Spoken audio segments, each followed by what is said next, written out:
Are you in your postpartum period and have you noticed that your confidence is slipping slightly? Or are you expecting another baby and you're worried about your confidence dropping like it did in your last pregnancy? Or are you about to give birth and you want to better prepare yourself for any confidence that you might lose as you navigate your postpartum journey? If any of these scenarios resonate with you, then this video is for you.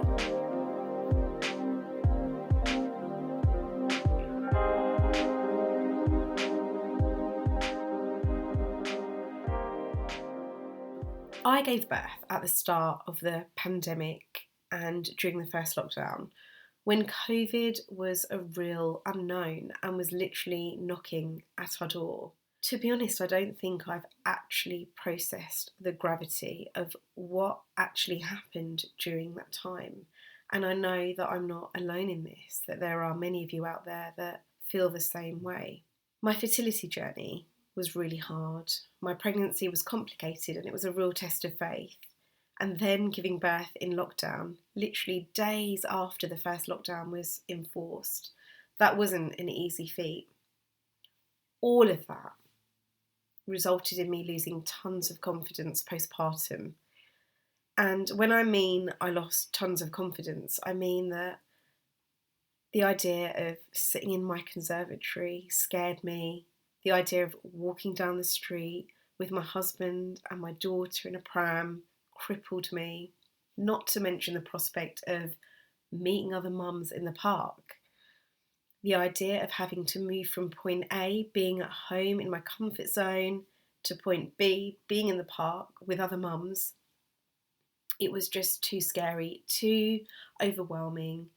Just all the little steps in between of getting my daughter ready, getting her bag ready, getting me ready, getting ourselves in the car, making sure she was safely in the car, driving from point A to point B safely, making sure that I got there okay, I parked up safely, and then having to take my daughter out, put her in the pram, trying to navigate the pram, and then having to go through the whole activity of talking and being with other mums, and then packing my daughter up and everything else and going back home. All of that just felt insurmountable because of the delicate precision and care and the sheer responsibility I had for protecting my daughter during all of those steps. It felt too much. So that's where I was, and it wasn't a fun place to be. I'm pleased to say that I'm no longer in that space. And in this video, I'm going to retrace my steps to provide you with powerful tools that you can use to build back your confidence as you navigate your postpartum journey. Make time for yourself. Allow yourself the freedom to check in on yourself, even just a couple of times a day. As lockdown has lifted and restrictions are easing, it's so much easier now to have family and friends over. So do that. Because when you give yourself even just 10 minutes in a day to centre yourself and check in, you're able to sift through that postpartum fog and dip in to how you really feel below the surface.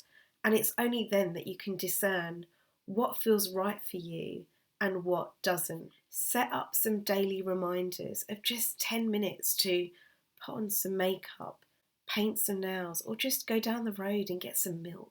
Anything like that is going to give you the space to cut out the background noise, step out of your routine, and step into yourself so you can kind of self-audit. How do I feel today on a scale of 1 to 10? Do I feel as confident as I did yesterday? Do I feel as capable as I did? Can I do A, B, C, and D? Can I make that arrangement? And why not? What's going on inside me? What does my internal weather system look like? All of these questions and all of this sort of self-awareness and reflection, it can be really undervalued and underestimated, but it is so important because you're only going to be able to grapple and heal confidence issues if you know that they're there in the first place. When I allowed myself the opportunity to get off the roller coaster that was my routine, it meant that I could stop and pause. And the insight and the clarity that I received doing that was loud and resounding. And I want that for you too. So, as trivial as it sounds, it's not. Delegate and make time for yourself so you can feel what you're feeling, the real, raw stuff. Seek support today instead of tomorrow. If you have any concerns, even unrelated to confidence issues, anything, call your midwife, call your GP, call your health visitor today instead of tomorrow. If this isn't your first pregnancy and you've had similar feelings before, then have conversations with your GP and health visitor and midwife so that referrals can be made, for example, to perinatal mental health. For me, I did get a referral to perinatal health, at first reluctantly. In fact, I think the very first time I was referred, I actually refused and cancelled my referral. But as my pregnancy progressed, I knew deep down it was something that I had to do. It's a tricky balance because you don't want to foreshadow a problem that might not be there, but at the same time, you know how you feel, you know your history, and it's better to, I think, in my opinion, proceed with caution and listen to the advice and guidance that you're getting around you.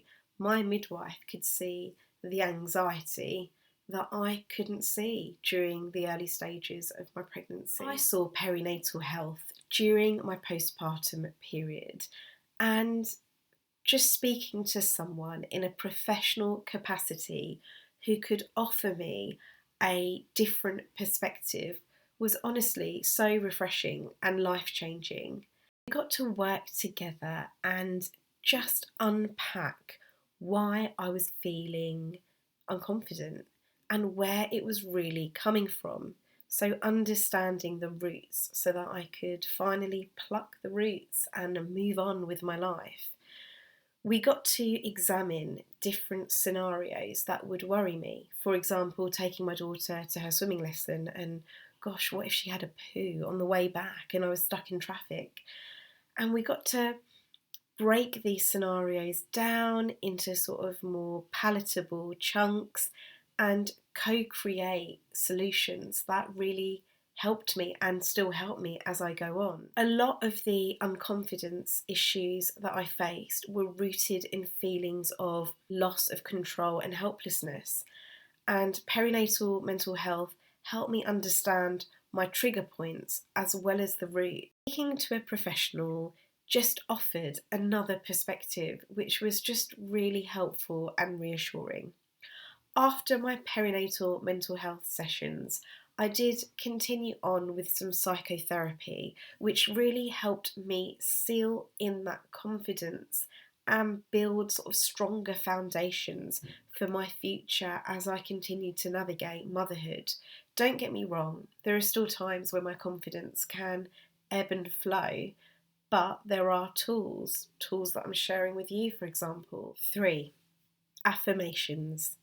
So I tried to nip the critical internal dialogue in the bud as much as I could and replace them with affirmations, powerful, thought-provoking, compassionate affirmations such as I am loved, I feel safe, I honour myself, I am doing the best I can, I love myself, I respect my choices. I am loved. I value who I am.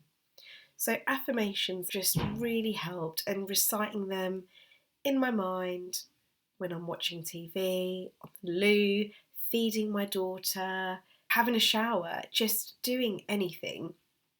The more I recited them, the more I felt that sense of stability, and inner confidence starting to grow within me.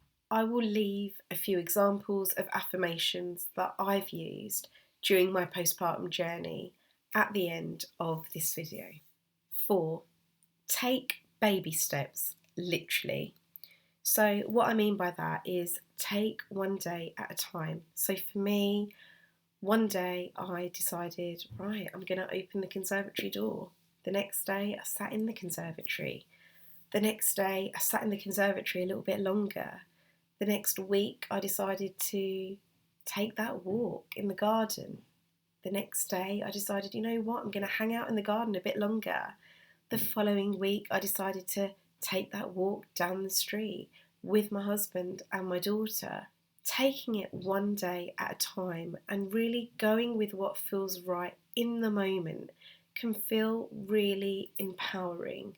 It can reduce anxiety as well because you're not worrying or anticipating that next step the night before. You're just going with what feels right for you in that moment. So take it slowly, do what feels right for you, and really honour your choices, because it is just really powerful doing it in this mindful, subtle, and compassionate way. 5. Seek support from those around you.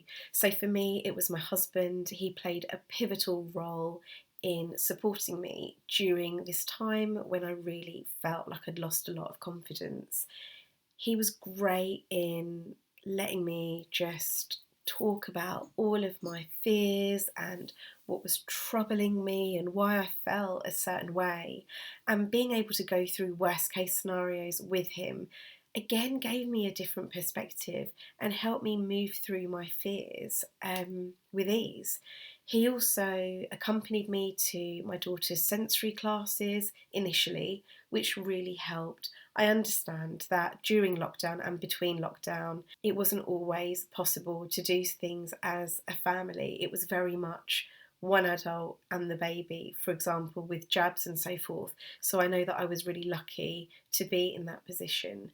And with swimming, he would drop me and wait in the car and then collect me and my daughter, and it was just really helpful.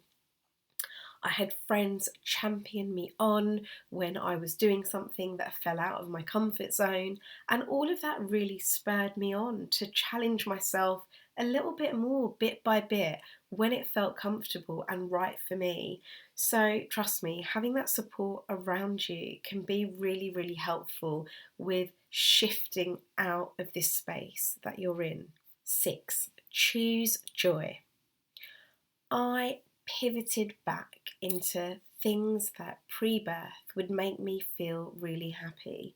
For example, reading a juicy novel, sticking on a nice thick clay mud mask, preferably when my daughter was sleeping, and just doing things that would give me a sense of joy. This anchored me back into a sense of familiarity and comfort, which was really healing, and that in itself helped me start to regain a semblance of normality and confidence. Don't discard someone else's concerns. If somebody else close to you articulates concerns about you, it's hard not to feel defensive or feel as though you're being attacked, especially if you don't recognise what they're saying. Hold on to what they're saying just for a moment. Tap into it. Reflect on it. Does it resonate with you at any level? Challenge it. Talk through it again and understand where those concerns are coming from in a safe space. If it feels particularly raw at a given moment, put it to a side and go back and revisit it again in a safe and compassionate space. I had these conversations with my husband, and it really helped me to raise my own awareness of how I was feeling. It also helped prompt me to chase up perinatal mental health and get seen sooner. So I'm really grateful that I listened and I didn't discard or dismiss the concerns of others around me. Remove what triggers low confidence. So for me, it was very much my breastfeeding journey, which I will go through in detail in another video. But to cut the long story short, I suffered with a low milk supply, and that I felt was really damaging to my confidence levels. I was formula feeding and supplementing with whatever it was that I could pump. And every time I used my pumps, it just reminded me of the fact that I wasn't producing a lot of milk and I wasn't able to exclusively breastfeed, and I just felt really rubbish.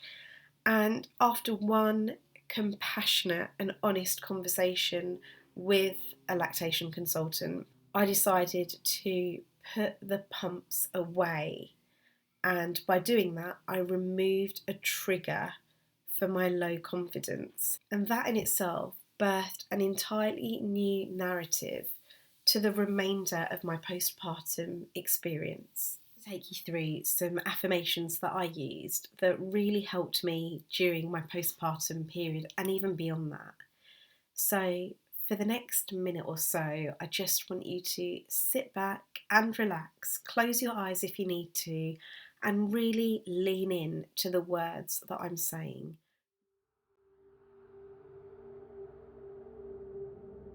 I am safe. I am loved. I honour my feelings.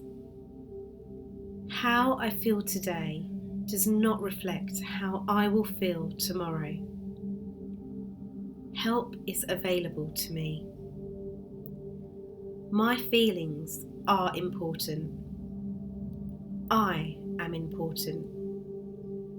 I feel listened to, respected, and am safe. One day at a time, step by step. I hold no expectations. My body has been through an enormous shift. Not everything happens tomorrow. Tomorrow is a new day. I am constantly shifting and changing. I honour my journey. My confidence is growing. Help is there. I just have to ask.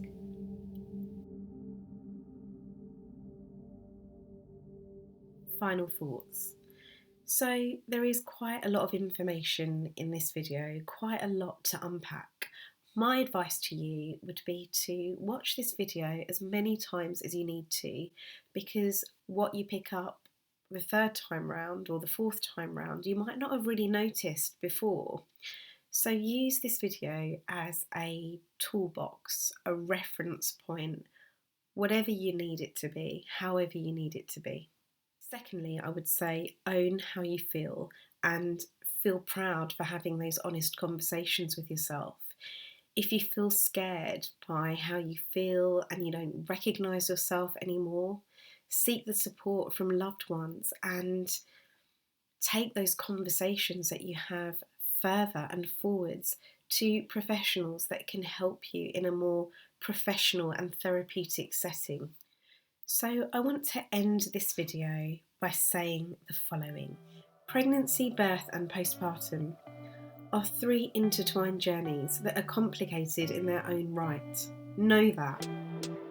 Your journey will always look different and feel different to someone else's, so don't compare and don't judge yourself against that, because it's only going to make you feel worse.